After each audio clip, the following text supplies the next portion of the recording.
오늘 읽은 본문은 도피성에 관한 이야기입니다. 여러분, 도피성이 만들어지게 된 배경을 이미 알고 계실 것인데 혹시 모르시는 분들과 함께 좀 나눠보면, 광야를 지나 가나안 땅에 들어간 백성들에게 하나님께서는 각 지파별로 땅을 배분해 주셨습니다. 하지만 각 지파별로 땅을 주셨지만 레위 백성들, 제사장인 레위인들에게는 땅을 주지 않았습니다. 하지만 레위인들도 머물고 또 살아가야 하잖아요. 그래서 그들도 주거지는 있어야 하기에 각 지파에서는 지파의 크기에 따라 몇몇 성읍을 구별해서 레위인들에게 주도록 했습니다. 이렇게 해서 레위인들에게 주어진 성읍이 총 48개였는데요. 48개 중에서 42개는 일반 성읍이었고 나머지 6개가 바로 특별한 성읍인데, 그 성읍이 바로 도피성이었습니다. 도피성 사진 하나 준비했는데 한번 보면, 도피성은 총 6개인데 모세를 통해서 주신 세 성읍이 있어요. 가나안 땅에 들어가기 전, 그리고 들어간 이후에 여호수아를 통해서 주신 세 성읍이 있습니다. 3개. 그래서 합쳐서 총 6개인데 이 6개의 도피성 안에 담겨있는 하나님의 섭리가 있습니다. 이 하나님의 섭리를 살펴볼 때 도피성을 왜 만들었느냐를 살펴볼 필요가 있는데요. 이 당시 구약의 율법에는 임의로 또는 고의로 사람을 쳐서 죽인 자는 반드시 죽이도록 되어 있었습니다. 성경에도 그렇게 기록되어 있고 또 고대 사회에서의 정의가 그러했습니다. 즉, 사람을 죽인 사람은 반드시 죽여라. 하지만 고의가 아니라 실수로 사람을 죽였을 때는 어떻게 되느냐라는 겁니다. 실수로 사람을 죽였을 때 그도 마찬가지로 억울하게 피를 흘린 복수의 대상이 되었습니다. 실수로 사람을 죽였음에도 불구하고 복수의 대상이 될 수밖에 없었던 거죠. 이런 사람들을 위해서 만든 제도가 도피성 제도였습니다. 고대 사회에는 이런 제도가 없었고 오직 성경에서만 기록된 그들을 보호하는 제도, 실수로 사람을 죽인 사람들을 위한 제도가 도피성 제도였습니다. 이미 아시는 분들은 아실 것인데, 도피성은 고의가 아니라 실수로 사람을 죽인 자가 숨어 있을 수 있는 도피처였습니다. 그러면 그들이 왜 숨어 있냐? 사람을 실수로 죽이고 나서 왜 숨느냐? 그 이유를 또 알아야 됩니다. 당신은 누군가가 죽으면 죽은 사람의 친척들이 그를 죽인 사람을 쫓아가서 반드시 보복하도록 되어 있었습니다. 그러다 보니까 고의로 죽인 사람은 보복을 당할 만해요. 그러나 실수로 죽인 사람은 보복을 당해서 억울한 죽음을 당할 수가 있다라는 거죠. 그래서 이에 대해서 관용을 베풀고 또 실수로 사람을 죽인 사람들을 보호하기 위해서 만든 제도, 하나님의 배려, 또 그들을 향한 하나님의 사랑으로 표현된 것이 바로 도피성이었다라는 겁니다. 그래서 오늘 도피성에 관련된 내용을 함께 보면서 오늘 이 도피성을 통해서 우리에게 주신 메시지가 분명히 있을 건데, 이 내용을 가지고 우리에게 주시는 메시지가 무엇일까 한번 살펴볼 때에 첫 번째는 바로 이것이었습니다. 따라서 한번 해볼까요? 사랑의 지경을 넓혀라. 오늘 본문에는 지경을 넓히다 라는 표현이 있는데, 이 도피성 제도에는 무엇이 담겨 있느냐? 바로 하나님 아버지의 사랑이 담겨 있었습니다. 왜 도피성을 통해서 하나님 아버지의 사랑을 보여주고 있느냐? 사진 한 번만 더 보여주시면 좋겠습니다. 사진을 보면 하나님의 사랑이 담겨 있음을 볼 수 있습니다. 모세와 여호수아가 도피성을 만들 때, 하나님의 명령으로 도피성을 만들 때 지역적인 안배를 하면서 만들었습니다. 가운데로 쭉 있는 것이 맨 위에 있는 파란색 호수가 갈릴리 바다입니다. 그리고 요단강을 따라서 밑에 길게 되어 있는 호수가 사해 바다인데, 이 요단강, 갈릴리와 사해 바다를 기준으로 해서 왼쪽 편에 3개, 오른쪽 편에 3개를 만들었어요. 좌우 대칭되도록 3개를 만들었어요. 그리고 또 하나, 맨 위에 하나, 맨 밑에 하나, 중간에 하나씩. 그래서 좌우 대칭이 되도록 만들고 상중하 하나씩 만들었습니다. 왜 이렇게 만들었느냐? 이 부분들을 보면 알 수 있습니다. 즉, 누군가가 실수로 사람을 죽인 이후에 보복자들에 의해서 보복을 당할 수 있을 때 도피성을 통해서 숨어 들어가도록 했는데, 좌우 대칭이 되도록 하고 상중하로 만든 이유는 어느 곳이든 빨리 그곳에 숨어 들어서 목숨을 유지할 수 있도록 배려했던 하나님의 사랑이 거기에 담겨 있었던 겁니다. 신명기 19장 6절에서 이렇게 말씀을 합니다. 한번 볼까요? 신명기 19장 6절 여러분이 한번 읽겠습니다. 그 가는 길이 멀면 그를 따라 잡아 죽일까 하노라. 즉 도피성이 너무 멀리 있으면 도망가다가 잡혀서 죽일 수 있다는 거죠. 그래서 하나님은 그것들까지도 다 배려해서 모세와 여호수아를 통해서 좌우 상중하를 거쳐서 균등하게 도피성을 만들었던 하나님의 사랑이 거기에 담겨 있었다라는 겁니다. 그리고 이 도피성 안에 담겨 있는 하나님의 사랑은 무엇을 통해서 또 볼 수 있느냐?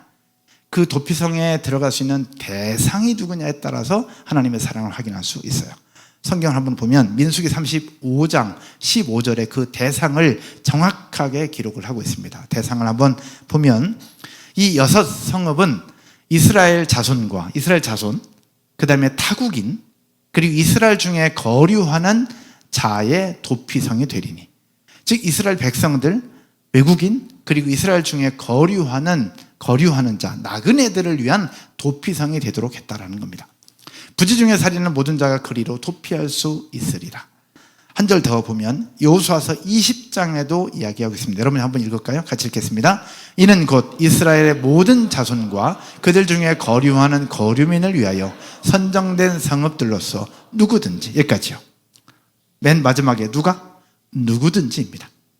이스라엘 모든 자손, 거류하는 거류민, 그들을 위해서 선정된 성읍들로 누구든지 들어갈 수 있다는 겁니다. 부지 중에 살인한 자가 그리로 도망하여 그가 회중 앞에 설 때까지 피해 보복자의 손에 뭐하지 않게 하려고 죽지 아니하게 하기 위함이라.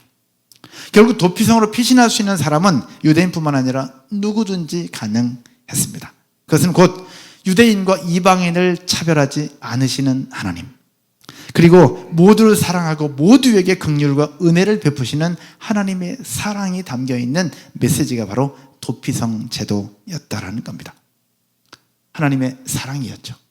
그러면 이 하나님의 사랑이 도피성에 담겨 있는데, 도피성을 통해서 보여준 하나님의 사랑이 어떻게 표현되고 있느냐? 신약 성경으로 넘어와서 이 땅에 구원자로 오신 예수님께서 3년 동안 지상사역을 하시면서 가장 많이 말씀하시고 가장 반복해서 주셨던 말씀이 뭐냐? 바로 하나님의 사랑이었습니다.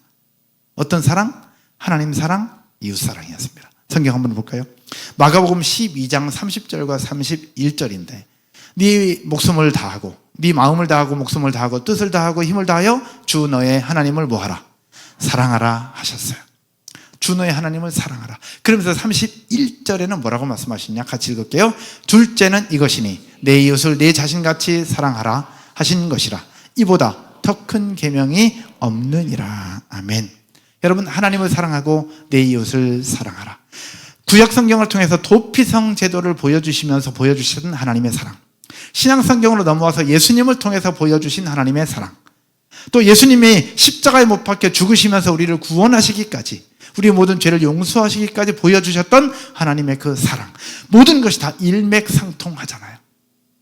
여러분, 우리에게 보여주신 그 하나님의 사랑, 이 사랑을 실천하고 적용할 수 있는 저와 여러분 모두가 되기를 주님의 이름으로 축복합니다. 그럼 이 도피성을 통해서 우리에게 보여주신 것이 무엇이냐?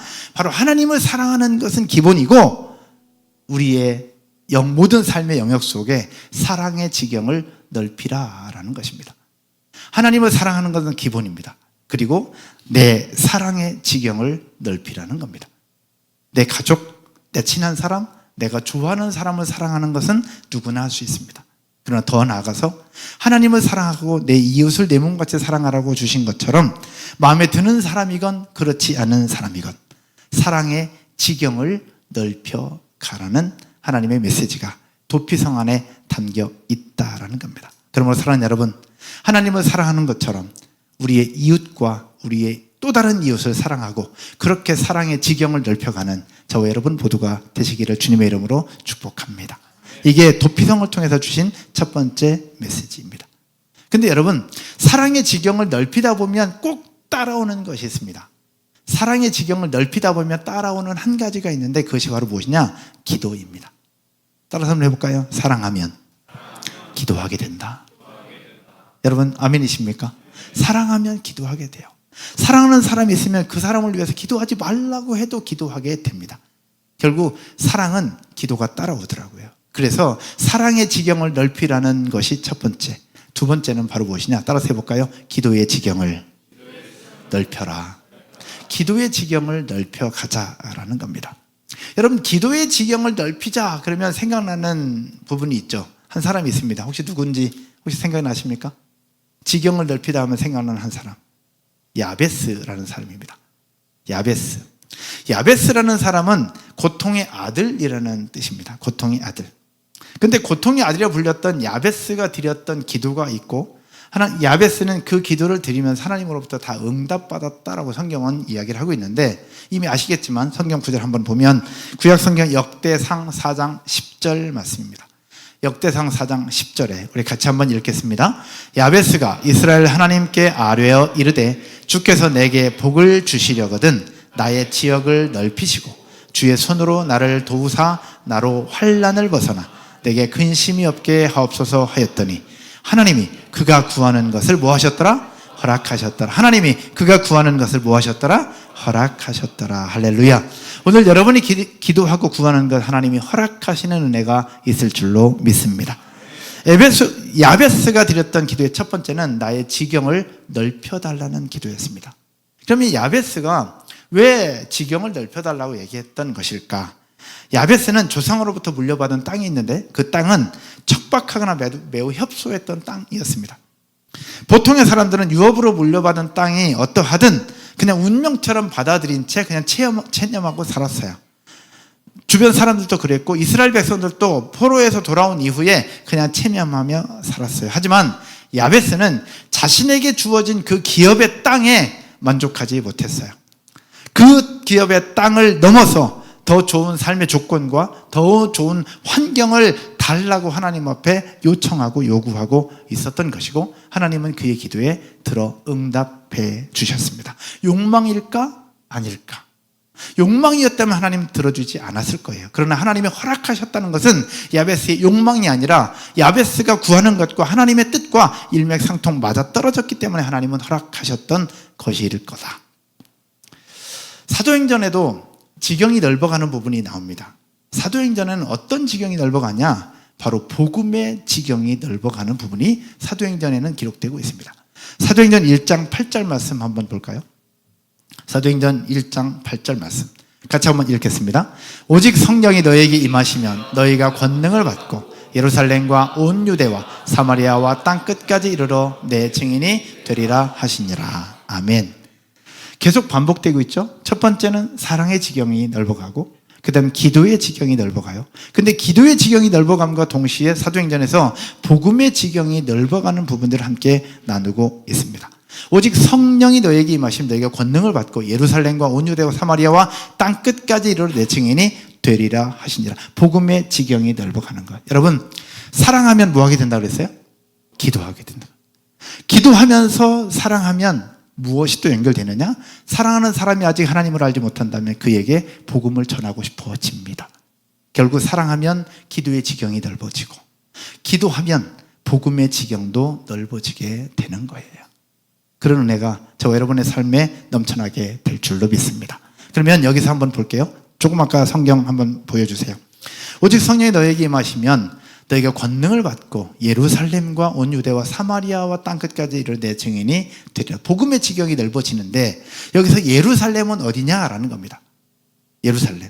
우리가 기도할 때 우리의 기도의 지경이 넓어져야 되는데 예루살렘은 과연 어디냐라는 겁니다. 이스라엘 땅으로 볼 때 이스라엘 남유다의 수도였습니다. 남유다의 수도. 우리로 얘기하면 대한민국 남쪽에 있는 남한의 수도인 서울이라고 생각을 하시면 될 것 같아요. 우리로 대비해 보면. 그러면 온 유대는 어딜까요? 온 유대.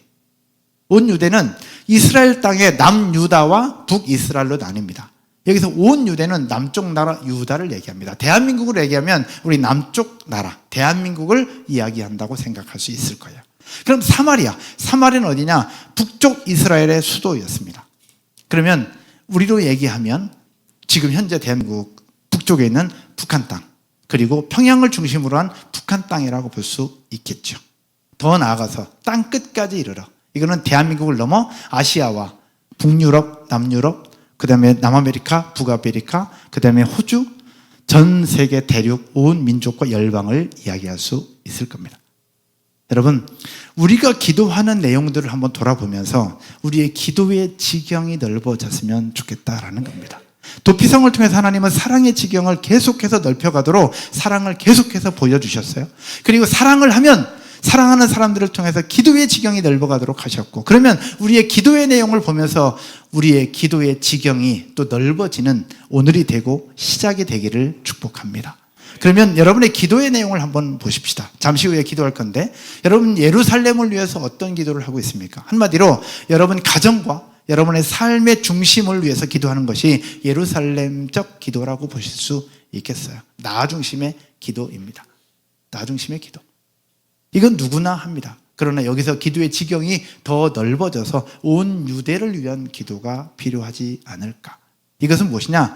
나를 넘어서 가족과 직장과 사업장과 우리 이웃을 위한 기도가 되어야 합니다. 더 나아가서, 그러면 사마리아는 어디냐? 더 넓은 범위입니다. 그리고 온 유대 민족과 열방을 위한 기도의 제목. 그러나 우리가 기도하는 기도의 제목들을 보면 대부분 어디에서 머물러 있느냐? 예루살렘 안에 머물러 있습니다. 기도 제목이 나와 우리 가족 그리고 우리 자녀들로 머물러 있는 기도가 너무 많이 있다라는 겁니다. 여러분, 그것도 기도해야 되고 중요합니다. 왜? 내가 살아야 누군가를 또 살리죠. 그러나 기도가 나로 하여금 머물러 있는 기도가 아니라 기도의 지경이 넓어져 갈 수 있는 저와 여러분 모두가 되셨으면 좋겠습니다.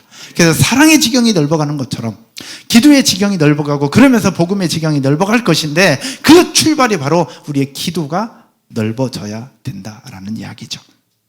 사랑하는 여러분, 온 유대 그리고 사마리아와 땅끝까지 이르러 우리의 기도의 지경이 넓어져 가는 오늘 이 밤이 되기를 주님의 이름으로 축복합니다.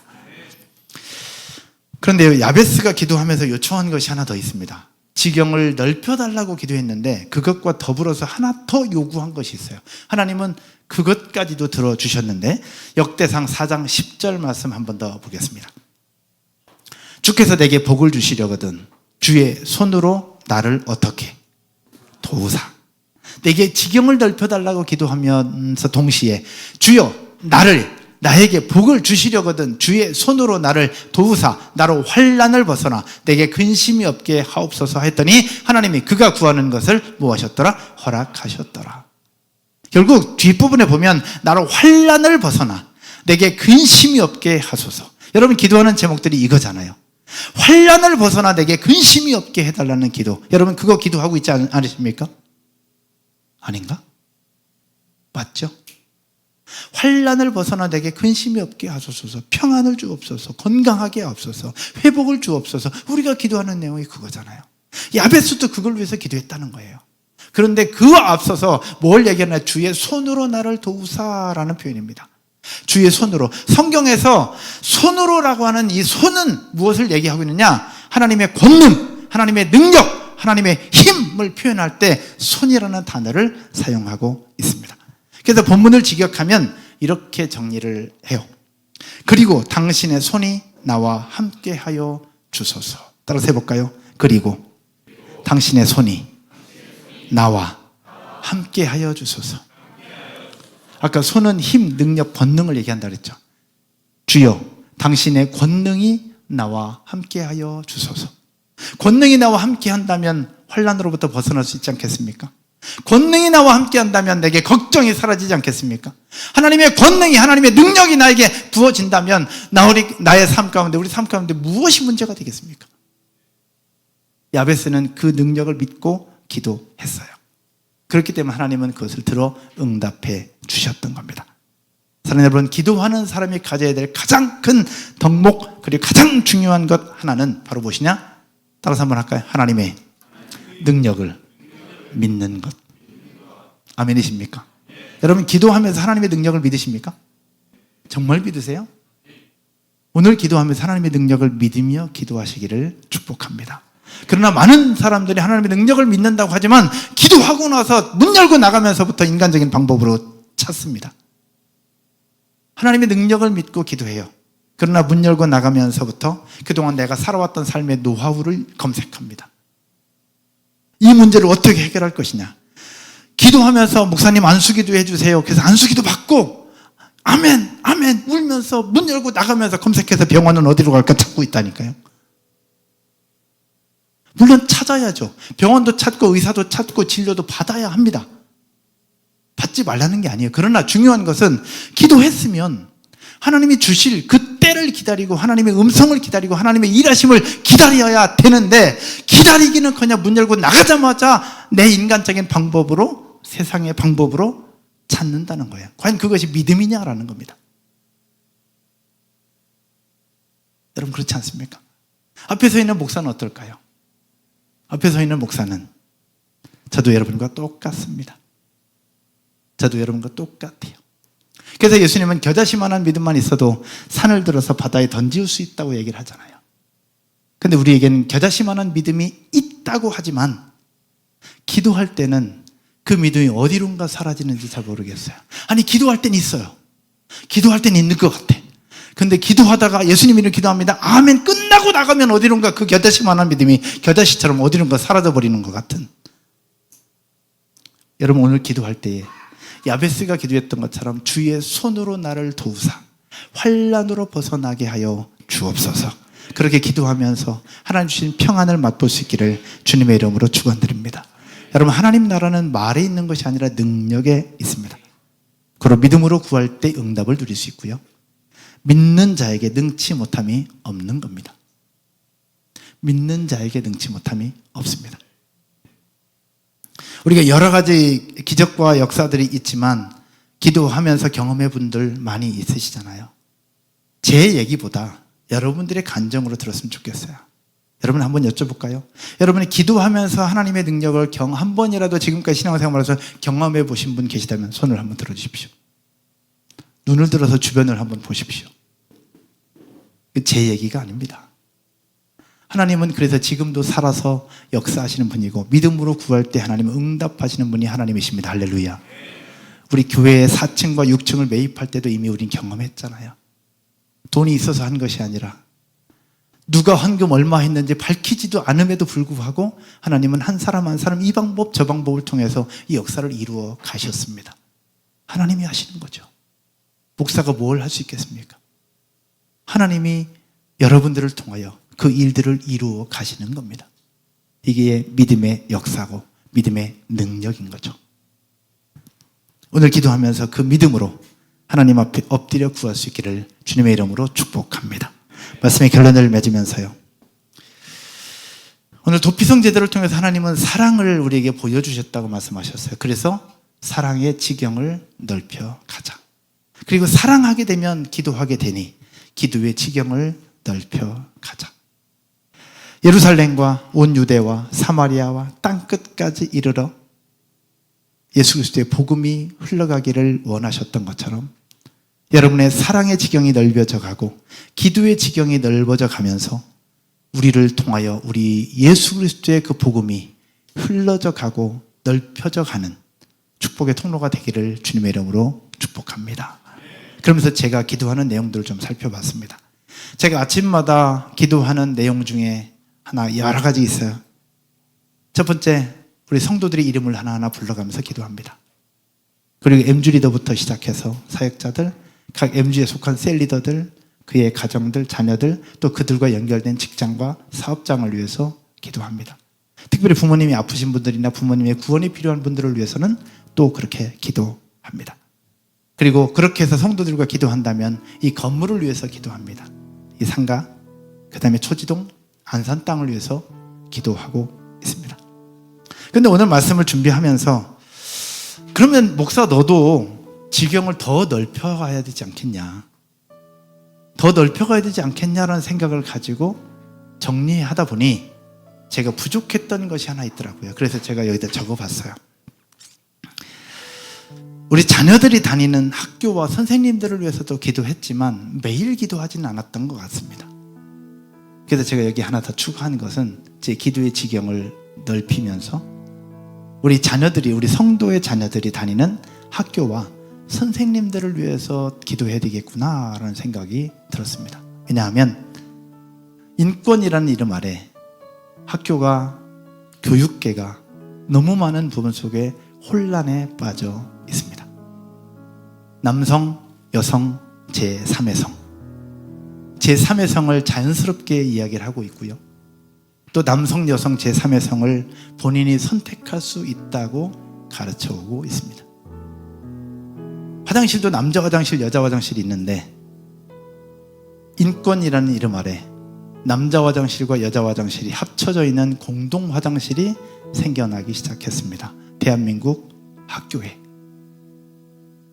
그리고 동성애라는 이름이 너무 많이 들어와 있습니다. 인권이라는 이름 아래. 이런 얘기 들으면서 제 기도가 너무 부족했구나라는 생각이 들었습니다. 그래서 대한민국 교육계를 위해서, 우리 아이들이 다니는 학교와 선생님들을 위해서, 우리 교회도 선생님들이 많아요. 여기도 지금 선생님들이 몇 분 앉아 계십니다. 유치원 선생님, 초등학교 선생님, 중학교 선생님, 고등학교 선생님, 어린이집 선생님, 선생님들을 위해서 더 열심히 기도해야 되겠구나, 제 기도의 지경을 넓혀야 되겠구나 라는 생각이 많이 들었습니다. 또 우리 교회 성도들과 연결된 가족들이 더 평안해야 되겠구나 생각이 들었습니다. 왜냐하면 우리 성도들의 부모님들이 건강해야 되겠고, 우리 성도님들의 자녀들이 건강해야 될 뿐만 아니라 성도님들이 일하는 회사의 직원들도 평안해야 되겠구나 생각이 들더라고요. 그리고 우리 교회가 이제 앞으로 내년이면 10년입니다. 10년이라는 시간 속에 하나님께서 우리 교회를 향해서 주시는 메시지가 무엇일까? 교회를 시작하면서 멀티사이트 철치를 고민하고, 그래서 초지동과 군포와 평촌, 동탄과 화성을 위해서 처음에 기도하면서 시작했던 이 곳, 여기서 9년이라는 시간 동안 있었습니다. 4층 2칸을 얻었고 3층을 얻었고 1층을 얻었고, 그러다가 코로나 때 다 정리하고 6층을 매입하면서 인테리어를 하고 올해 4층을 매입하고 여기까지 인도하셨어요. 그런데 앞으로 하나님 어떻게 인도하실지 모르겠어요. 여기에 계속 있게 하실지, 떠나게 하실지, 독립건물을 주실지, 아니면 또 상가를 가게 하실지, 더 넓은 공간을 가게 하실지, 아니면 다른 지역으로 가게 하실지 모르겠어요. 그러나 그 속에 우리의 기도가 시작되어야 되겠다라는 생각이 들었습니다. 여러분, 우리 교회를 위해서도 기도해 주시고, 여러분 기도하는 목록 속에 교회를 향한 기도의 목록이 추가되어지기를 주님의 이름으로 축복합니다. 그래서 기도의 지경이 넓어져야 될 것이고요. 우리 지난 주일날 설명했던 것처럼 이제 새롭게 시작될 어린이 교회를 위해서도 기도해 주십시오. 하나님 주신 마음 가지고 도전하고 한 발짝 내딛지만 두렵습니다. 한 번도 가보지 않은 길입니다. 또 성도들 중에는 반대하는 성도들도 있을 것이고 찬성하는 성도들도 있을 겁니다. 그러나 그 속에 하나님 주신 분명한 이유, 우리 아이들을 하나님 나라의 백성으로, 하나님의 성도로 만든 일에 한 걸음 한 걸음 나아가 보려고 합니다. 하나님의 도우심이 필요하고 하나님의 지혜가 필요합니다. 여러분, 어린이 교회를 위해서도 기도해 주시고, VT인 교회를 위해서도 기도해 주시고, 우리 교회 청년대학부가 약한데 청년대학부를 위해서도 기도해 주십시오. 여러분, 기도하는 목록 속에 이런 내용을 추가해 주셔서 기도의 지경을 넓혀가게 되기를 주님의 이름으로 축복합니다. 그리고 하나 더, 대한민국 교회를 위해서도 기도해 주십시오. 대한민국 교회, 안산 동산교회 때부터 주셨던 셀교회의 비전이 이제는 우리 교회 더 행복한 교회를 넘어 이제 내년도 한국교회를 섬기고 교회 공동체를 살리는 축복의 통로가 되었으면 좋겠습니다. 지난 4월 셀 세미나를 통해서 우리에게 주신 또 다른 꿈과 비전이 있습니다. 그리고 내년도에는 안산 동산교회에서 물질을 후원합니다. 안산 동산교회 물질을 후원하고 여러 목사님들을 통해서 셀 세미나가 이제 대한민국 교회로 퍼져나가게 될 겁니다. 그 일에 제가, 여러분 리더들이 함께 쓰임받고 하나님 주신 또 다른 기회로 하나하나 펼쳐지게 될 줄로 믿습니다. 그 일들을 위해서 한국교회가 다시 건강한 공동체로 세워져 가고 다시 하나님 나라 공동체로 세워져 가는 일에 여러분 기도의 목록 속에 한국교회 목록이 추가되어지면서 기도의 지경이 넓혀지기를 주님의 이름으로 축복합니다. 사랑하는 여러분, 우리가 기도할 제목들이 참 많습니다. 사랑하면 기도하게 되고, 기도하면서 예수 그리스도의 복음이 흘러갈 것이고, 그 지경을 계속해서 조금씩 더 넓혀간다면 우리를 통해서 하나님의 나라는 확장되어질 줄로 믿습니다. 여러분 아멘이시죠? 하나님은 저와 여러분들을 통해서 그 일을 이루라고 우리를 부르셨습니다. 함께 기도하면서 그 길을 걸어나갈 수 있기를 주님의 이름으로 축복합니다.